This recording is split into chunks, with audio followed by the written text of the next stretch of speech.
En 1994, en las calles de Hell's Kitchen, Nueva York, un niño llamado Matt Murdock vio a un hombre mayor a punto de ser atropellado por un camión. Sin pensarlo, Matt corrió hacia adelante y lo empujó fuera del camino. El camión viró bruscamente, pero su cargamento de barriles químicos sin marcar se derramó por la calle, y la sustancia tóxica salpicó directamente los ojos de Matt. Lentamente, durante las horas que siguieron, la luz se desvaneció de su mundo. Pero lo que esos químicos le quitaron a Matt, lo reemplazaron con otra cosa. Sus sentidos restantes se agudizaron más allá de cualquier cosa humana. Su oído podía captar un latido al otro lado de una habitación. Su tacto podía leer la tinta de una página impresa. Su sentido del equilibrio y del espacio se volvió tan preciso que podía moverse en una pelea como si la estuviera viendo. Todavía no entendía el don. Pasarían años antes de que lo hiciera, pero el niño ciego de Hell's Kitchen crecería hasta convertirse en algo que los criminales de Nueva York aprenderían a temer. Ese mismo año, en medio del corazón de Estados Unidos, otro tipo de oscuridad se desplegaba. Una familia vivía en un tranquilo suburbio de Ohio. Un padre llamado Alexei, una madre llamada Melina, y sus dos hijas pequeñas, Natasha y Yelena. Yelena persiguiendo luciérnagas en el patio trasero al atardecer, Natasha montando su bicicleta calle abajo, American Pie sonando en la radio. 3 años de vida americana, de postal perfecta. Nada de eso era real. Eran agentes soviéticos encubiertos plantados por la Habitación Roja, un programa ruso secreto construido sobre una idea simple y aterradora. Una mujer podía entrar a lugares a los que un hombre jamás podría. Podía escabullirse entre los guardias, sentarse frente a hombres poderosos y terminar una misión antes de que nadie se diera cuenta de que ella era la amenaza. La Habitación Roja tomaba a niñas pequeñas de sus familias, las despojaba de sus nombres e identidades y las remodelaba como armas vivientes. Asesinas de élite que podían convertirse en cualquiera, infiltrarse en cualquier lugar y desaparecer sin dejar rastro. Las llamaban viudas negras, y la misión de Ohio había sido de ellas. Infiltrarse en unas instalaciones de investigación de Hydra cercanas y robar su trabajo sobre control mental, la misma ciencia que construyó al Soldado de Invierno. En 1995 la misión terminó. Su cobertura se descubrió. Los 4 huyeron bajo fuego intenso en un avión pequeño. La joven Natasha a los controles después de que su madre recibiera un disparo, saliendo a toda velocidad del espacio aéreo estadounidense.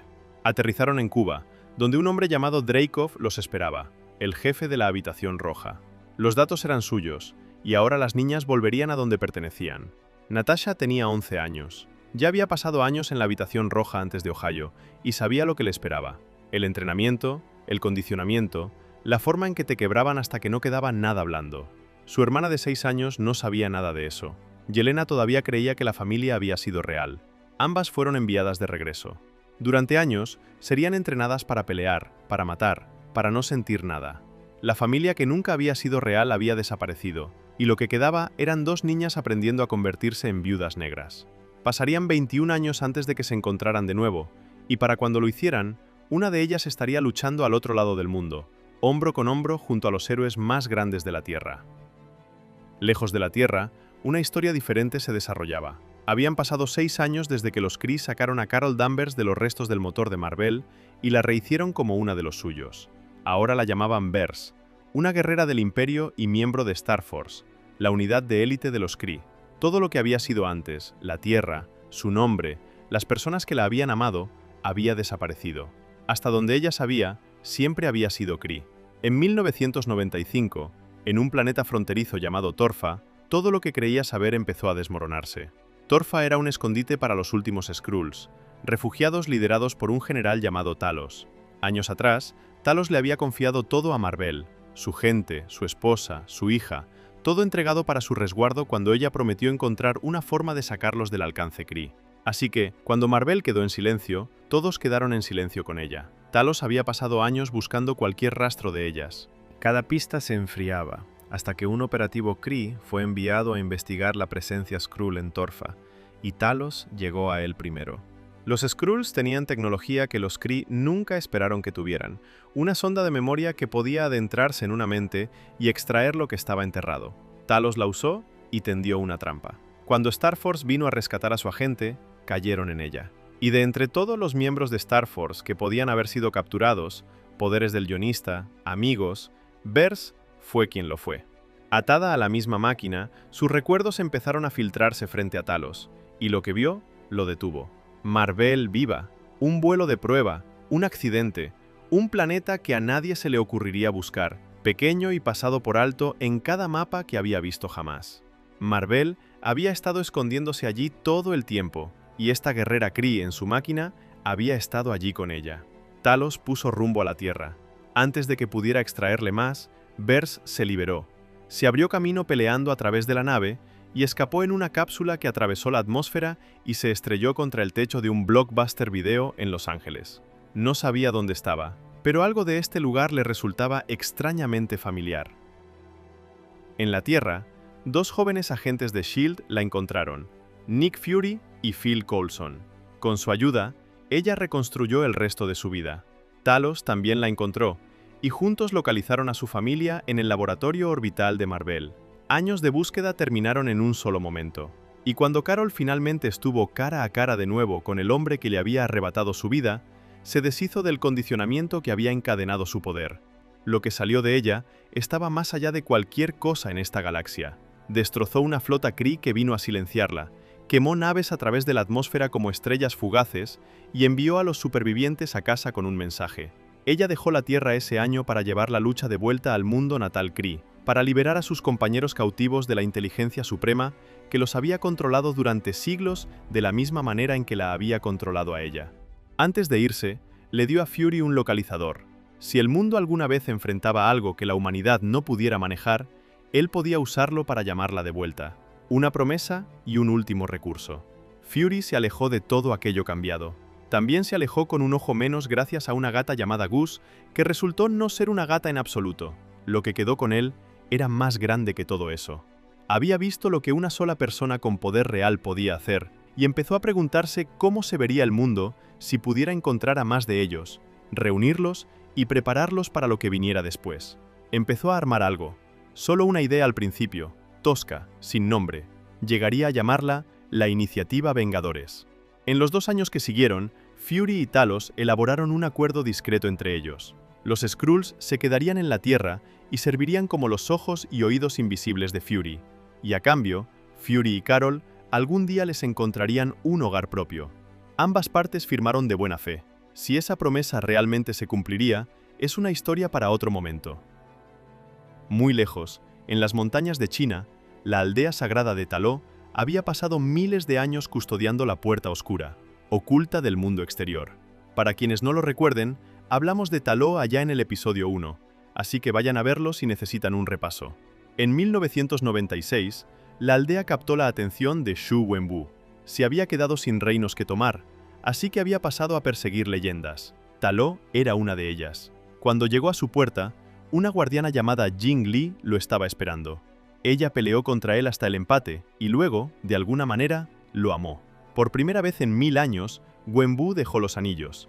Se quedó con Jing Li y tuvieron 2 hijos juntos, una hija llamada Xialing y un hijo llamado Shang-Chi, que algún día se enfrentaría a su propio padre. Si el señor de la guerra realmente podía alejarse de la vida que había construido, era una pregunta esperando su respuesta. Ese mismo año, en 1996, un niño de 9 años llamado Mark Spector perdió a su hermano menor en un accidente. Su madre lo culpó por ello y día tras día lo castigaba por sobrevivir.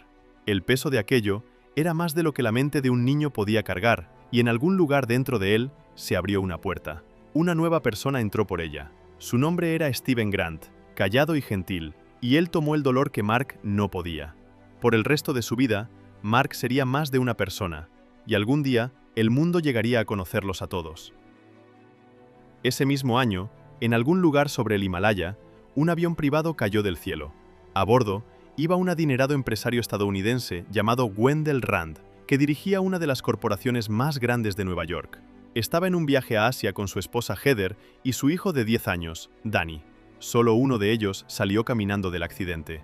Danny fue encontrado en la nieve por monjes de Kunlun, la misma ciudad oculta que cubrimos allá en el episodio 1. Lo acogieron, lo criaron, y durante los siguientes 15 años lo entrenarían para el rito que cada generación de Kunlun producía, la prueba de Shou Lao el Inmortal. El siguiente Iron Fist acababa de sobrevivir a un accidente de avión. Todavía no lo sabía. En 1998, Nick Fury se enamoró de uno de sus propios activos. Su nombre era Barra, una Skrull que se había quedado en la Tierra como parte de la red de Talos y había trabajado estrechamente con Fury durante años. La relación era real por ambas partes. Con el tiempo se casarían y el mundo nunca lo sabría. Es hora de entrar en una nueva realidad. En la Tierra 26.320, los vampiros eran reales y llevaban siglos construyendo silenciosamente su poder. El hombre que los cazaba era Eric Brooks, más conocido como Blade. Su madre había sido mordida por un vampiro mientras estaba embarazada de él, y la mordida transmitió algo. Blade había nacido en algún punto entre los dos mundos, completamente humano en las cosas que dañan a los vampiros, con toda la fuerza y velocidad vampírica encima. Lo llamaban el Caminante Diurno. En 1998, Blade acorraló a Deacon Frost, un vampiro poderoso que había estado intentando invocar a la Magra, un antiguo dios de la sangre cuyo regreso habría acabado con la humanidad. Blade lo detuvo antes de que el ritual pudiera terminar. También descubrió esa noche que Frost era quien había mordido a su madre todos esos años atrás. El vampiro que había pasado su vida cazando había sido la razón de su existencia en primer lugar. De vuelta en la Tierra 616, en 1999, el país de Sokovia había estado destrozado por la guerra durante años. Y en una tranquila tarde, esta llegó por la familia Maximoff. Un proyectil atravesó su edificio de apartamentos. Sus padres no sobrevivieron. Los jóvenes Wanda y Pietro, de alguna manera todavía vivos, se encontraron atrapados bajo los escombros con un misil de Industrias Stark a pocos metros de distancia. El logo de Stark estampado en su costado, sin explotar. Durante 2 días esperaron. Cada movimiento de los escombros, cada tic de la ojiva, podía haber sido lo último que escucharan jamás. El misil nunca estalló, pero otra cosa echó raíces en esos escombros en su lugar. Un odio hacia el nombre en el costado de ese proyectil, y una hermana que cargaría ese odio consigo durante años. Allá afuera, en el espacio profundo, en el año 2000, otro tipo de horror hacía su trabajo. Su nombre era Thanos, y venía de un planeta llamado Titán que alguna vez había sido próspero. Titán había superado sus recursos, y su gente había ignorado a Thanos cuando les advirtió lo que venía. Él propuso una solución brutal: eliminar a la mitad de la población al azar y dejar vivir a la otra mitad. Los titanes lo llamaron loco y se negaron. Luego su mundo murió exactamente como él dijo que lo haría. Titán se convirtió en un cementerio, y Thanos se alejó de él cargando una creencia que nunca soltaría. Al universo se le estaba acabando el espacio, y alguien tenía que hacer el corte. Así que fue planeta por planeta haciéndolo él mismo. Para el año 2000 ya estaba muy adentrado en su trabajo. En un pequeño mundo llamado Sen-Juberi, su ejército reunió a la población y la dividió a la mitad. Y mientras lo hacían, Thanos notó a una niña pequeña que luchaba con más fuerza que cualquiera del doble de su tamaño. La apartó mientras sus soldados acababan con sus padres y con el resto de su gente. Se la llevó con él cuando se fue. La llamó Gamora y la crió para ser la mujer más letal de la galaxia.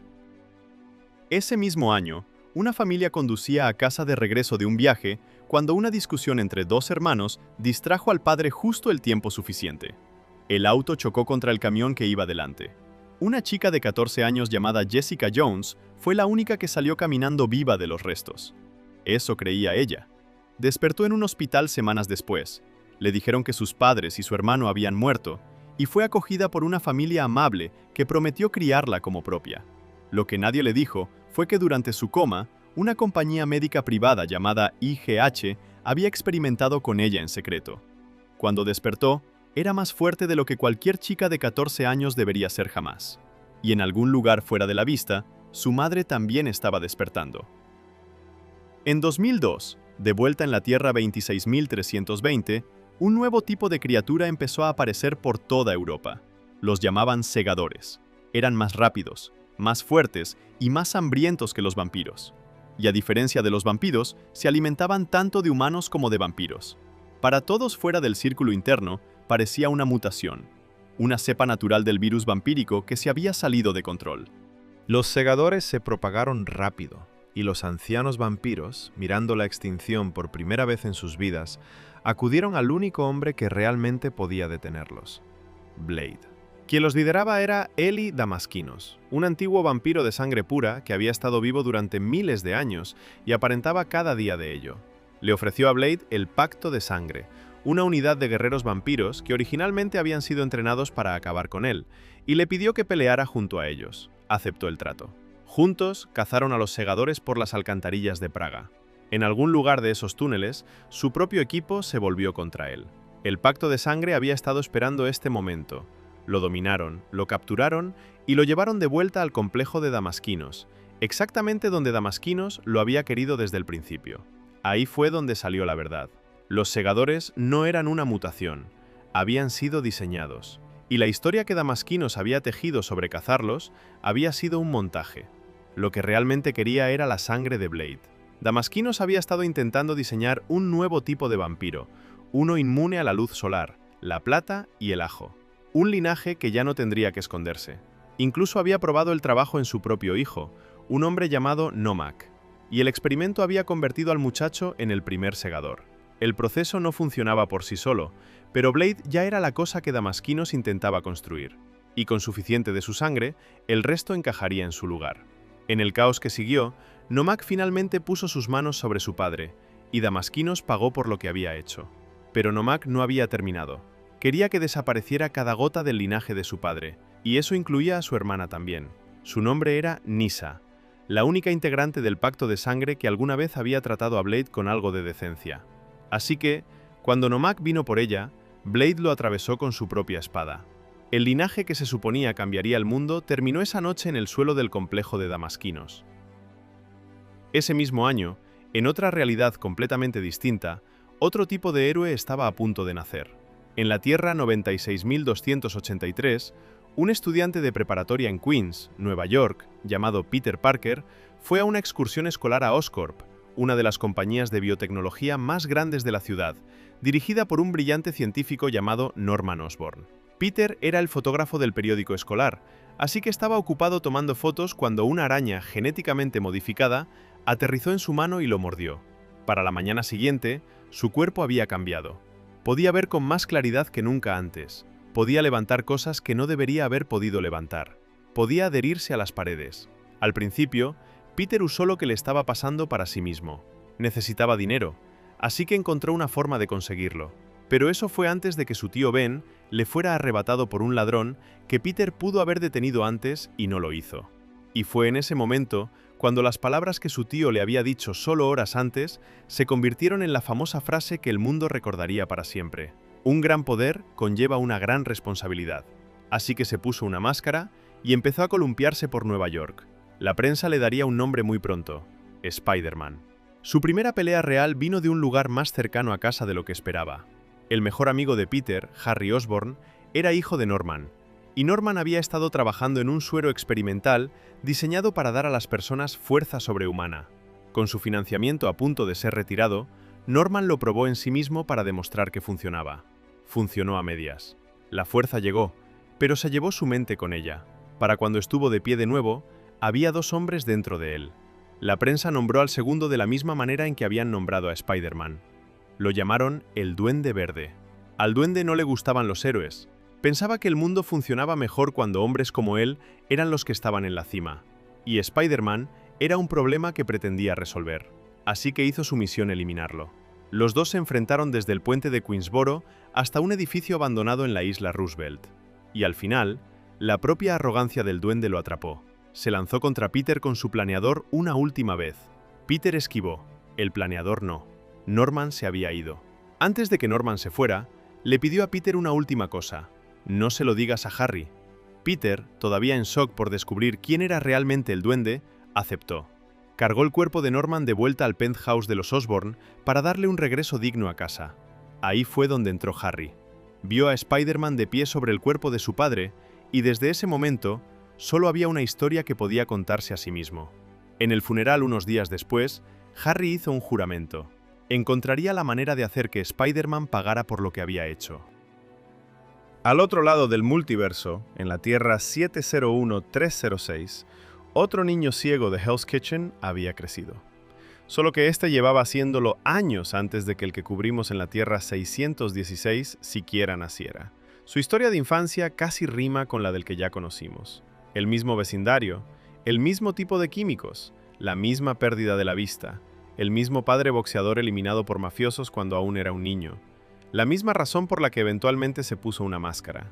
Para 2003, este Matt Murdock era abogado defensor de día y vigilante enmascarado de noche. Lo llamaban Daredevil. Ese mismo año, conoció a una mujer llamada Elektra Natchios, la hija de un adinerado empresario, y por unos breves momentos, algo entre ellos empezó a florecer, hasta que su padre tomó la decisión equivocada.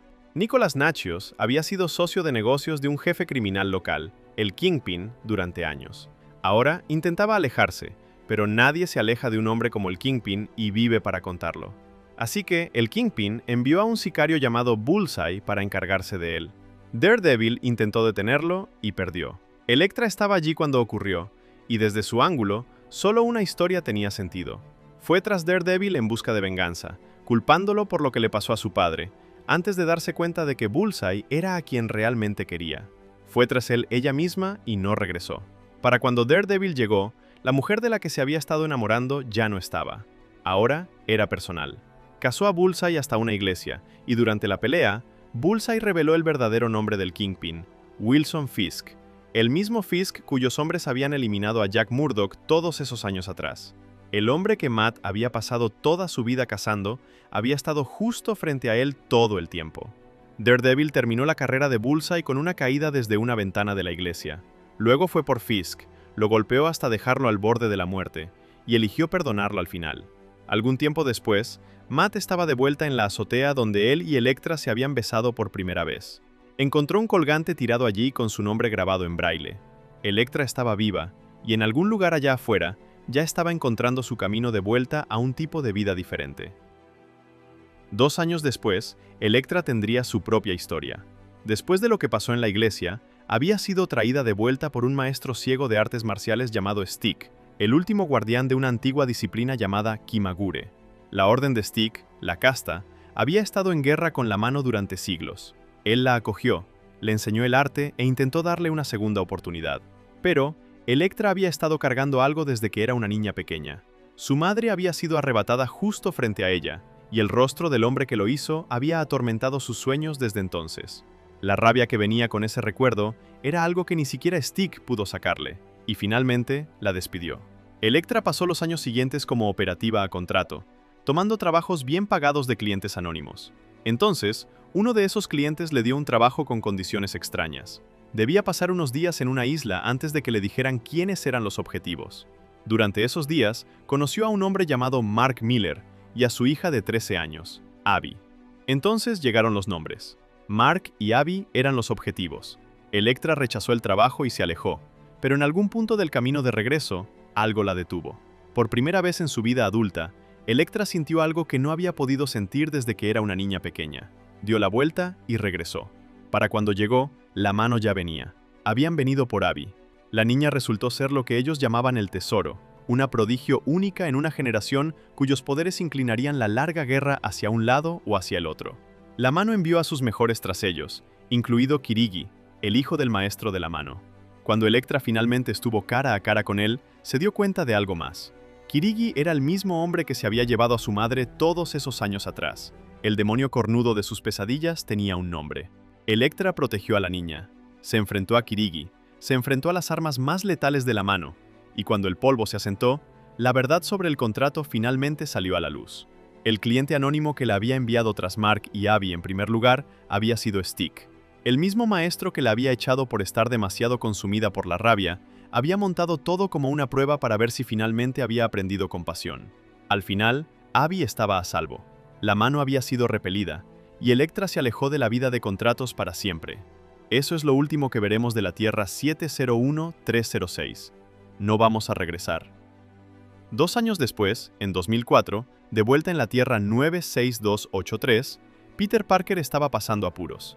La doble vida lo había desgastado. Estaba reprobando sus clases, atrasado con la renta, perdiendo a la chica que amaba, y sus poderes estaban empezando a fallarle.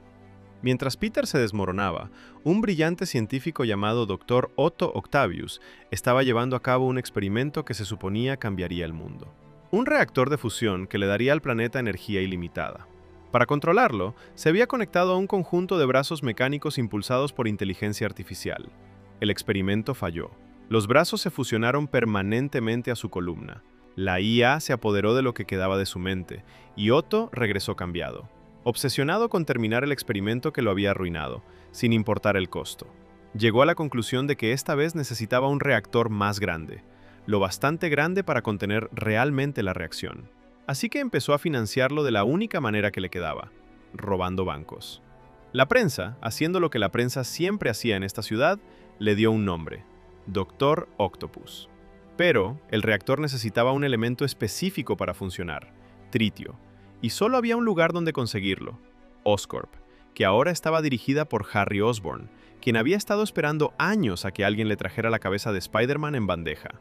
Harry aceptó entregar el tritio con una condición: Octavius tenía que entregarle a Peter, vivo o de otra manera, y Octavius lo hizo.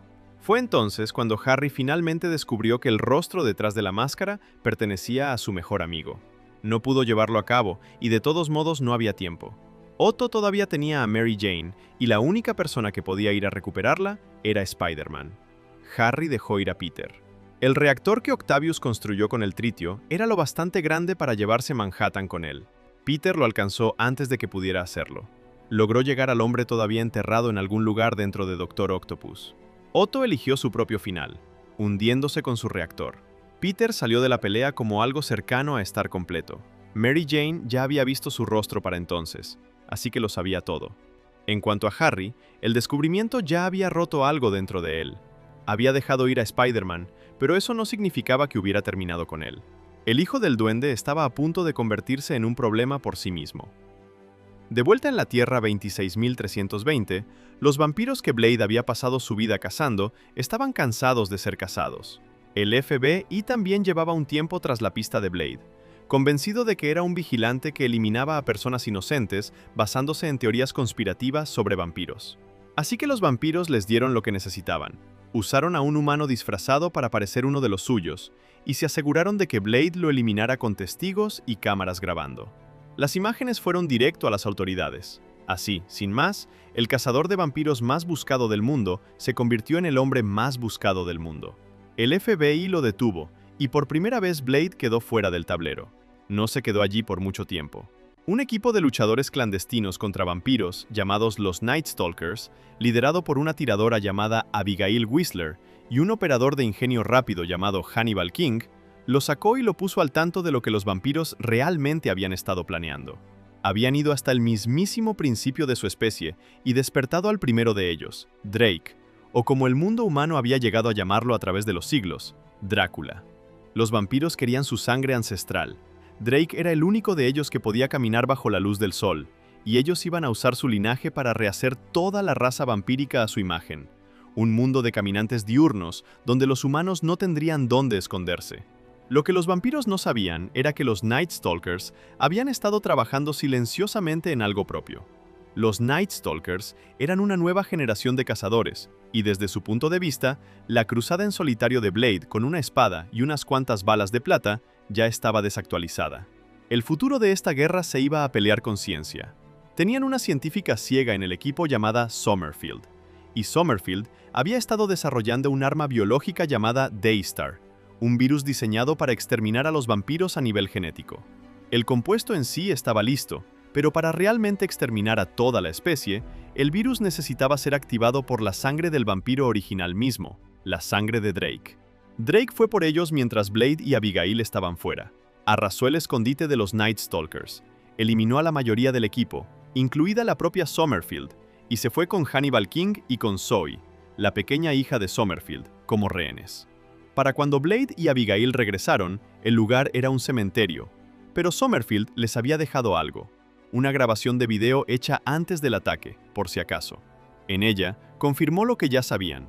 El virus estaba ahí, pero necesitaba la sangre de Drake para alcanzar su efecto completo. También les dio una última advertencia. Había una posibilidad de que el virus se llevara a Blade con ellos. Blade y Abigail ya no tenían opción. Tenían que ir por Drake, tanto para recuperar a su gente, como para poner el virus dentro del único vampiro para el que fue diseñado. Golpearon la base de Drake con fuerza. Abigail le clavó una flecha cargada con el virus, y mientras la sangre de Drake lo activaba, todo el linaje se desmoronó en polvo a su alrededor. El primer vampiro cayó, y también todos los que habían heredado su sangre. En 2005, en una realidad completamente nueva, la Tierra 121.698, los Cuatro Fantásticos que ya conocimos en la Tierra 828, se unieron de una manera diferente. Reed Richards tenía una teoría de que una nube cósmica pasajera podía reescribir el ADN humano. Para estudiarla de cerca, necesitaba algo que no tenía: dinero, y una estación espacial construida para soportar ese tipo de impacto. Así que recurrió a un viejo amigo de la universidad que tenía ambos, Victor Von Doom, multimillonario, dueño de una estación de investigación orbital equipada con escudos diseñados exactamente para este tipo de evento cósmico. Victor aceptó financiarlo. Reed llevó a su amigo más antiguo, Ben Grimm, y a su exnovia Sue Storm, que desde entonces se había convertido en la mano derecha de Victor en la compañía. El hermano menor de Sue, Johnny, también fue. Los 5 subieron y comenzaron la misión. Fue entonces cuando golpeó la catástrofe. Reed había calculado mal la trayectoria de la nube. Llegó horas antes de lo previsto. Los escudos no tuvieron tiempo de activarse, y cada persona en esa estación quedó atrapada justo en medio de ella, Victor incluido. Regresaron a la Tierra vivos y convencidos de que habían salido ilesos. Luego, fueron puestos en cuarentena para observación, y fue entonces cuando los poderes empezaron a aparecer. El cuerpo de Reed no se quedaba en la forma que se suponía debía tener. Sue podía desaparecer, Johnny podía arder, pero a Ben le tocó la peor mano de todas. La radiación lo había convertido en roca viviente de la que no podía volver a cambiar. Se escabulló de las instalaciones para encontrar a su prometida, Debbie, la mujer con la que se suponía pasaría su vida. Ella le dio una sola mirada y huyó. Ben terminó solo en el puente de Brooklyn. Ahí fue donde el resto lo encontró. Una escena se desarrolló en ese puente aquella mañana, y para cuando terminó, los 4 habían sido vistos por el público usando aquello en lo que se habían convertido para salvar personas. La prensa les dio el nombre que se quedaría: los 4 Fantásticos. Victor también regresó cambiado, pero para él no eran solo poderes. La radiación había empezado a convertir su cuerpo en metal viviente, y su mente junto con él. Su compañía había estado a días de salir a bolsa cuando ocurrió el accidente. El desastre envió las acciones en caída libre. Su junta lo expulsó, y así, sin más, todo lo que había construido desapareció. Culpó a Reed de todo. Mientras los 4 obtenían los titulares y la fama, Victor lo observaba todo desde los restos de su antigua vida y empeoraba con cada día que pasaba. Reed había llevado al equipo de vuelta a su antiguo lugar, el edificio Baxter, para averiguar en qué se habían convertido. Le hizo una promesa a Ben el día que regresaron: encontraría la manera de curarlo. Reed se puso a trabajar en ello, pero también volvió a acercarse a Sue, la mujer a la que nunca debió haber dejado ir en primer lugar. Y en algún punto en medio de encontrar su camino de vuelta a ella, la cura dejó de recibir toda su atención. Ben observó al hombre que había prometido devolverle su antigua vida empezar a construir una nueva propia, y el resentimiento empezó a crecer. Fue entonces cuando Doom se movió. Había estado esperando una vía de entrada, y Ben era esa vía. Le alimentó mentiras a Ben, retorció el silencio de Reed en traición, y volvió al miembro más fuerte del equipo contra el hombre que más lo necesitaba. Para cuando Ben se dio cuenta de que había sido engañado, Doom ya estaba encima de Reed. Ben regresó por su equipo. Los 4 pelearon juntos contra Doom, lo vencieron, lo congelaron en su lugar y lo enviaron de vuelta a su país natal de Latveria. 2 años después, en 2007, esta misma Tierra tuvo su segunda crisis. Una figura en una tabla de surf plateada llegó descendiendo a través de la atmósfera, dejando agujeros en el suelo por donde pasaba. Johnny fue el primero en ponerle los ojos encima, y después del encuentro le dio un nombre que se quedó: Silver Surfer. En esta Tierra, Silver Surfer era un hombre en lugar de una mujer. Su nombre era Norrin Radd. Era el heraldo de Galactus, el ser cósmico que llegaría después, listo para consumir el planeta entero. Ya conocen la rutina a estas alturas. Galactus apareció como una masiva nube de energía cósmica suspendida en el cielo sobre la Tierra, y los 4 Fantásticos no tenían idea de cómo detener algo tan grande. Pero Norrin Radd había pasado siglos llevando mundos a su fin para su amo, y en algún lugar dentro de él, una línea había sido cruzada por última vez. Se volvió contra Galactus, y dio su vida enviando la nube lejos de la Tierra. El planeta sobrevivió, los 4 Fantásticos volvieron a casa, y dejamos atrás la Tierra 121698.